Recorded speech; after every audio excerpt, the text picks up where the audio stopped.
I never thought I'd face a situation this ridiculous, but what started as a quiet weekend at my cabin turned into one of the most unhinged HOA meltdowns I've ever witnessed.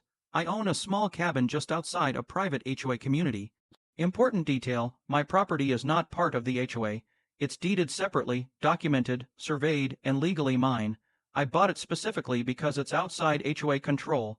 Peace, quiet, no nonsense. That illusion shattered when Karen showed up. She marched up my porch like she owned the place, sunglasses on, clipboard in hand, and opened with this gem. "I'll need you to be out by Friday. I reserved this cabin for my family weekend." I actually laughed.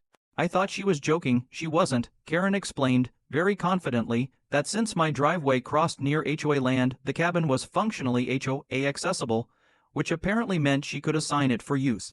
I told her calmly that she was mistaken and that this cabin wasn't affiliated with her HOA in any way. That's when her tone flipped. She demanded to see paperwork.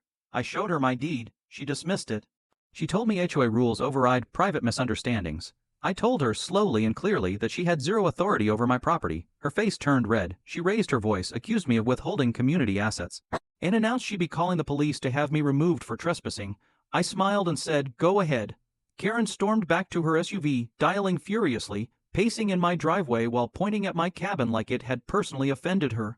She made sure I could hear her tell dispatch that an illegal occupant was refusing to vacate an HOA-owned property.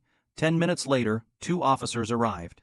Karen immediately launched into a dramatic performance, arms flailing, voice shaking, claiming I'd stolen HOA land, locked her out, and ruined her family's weekend plans. The officers turned to me. I handed them the deed, the survey, and the county property map.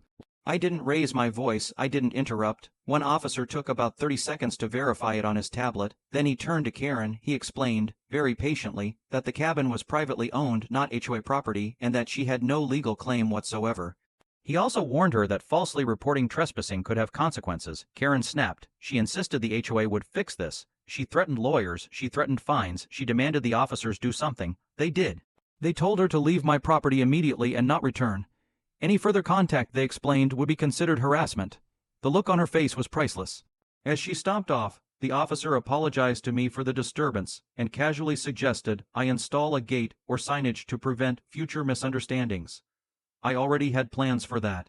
Following week, I installed a clearly marked private property gate, no trespassing signs, and security cameras facing the drive.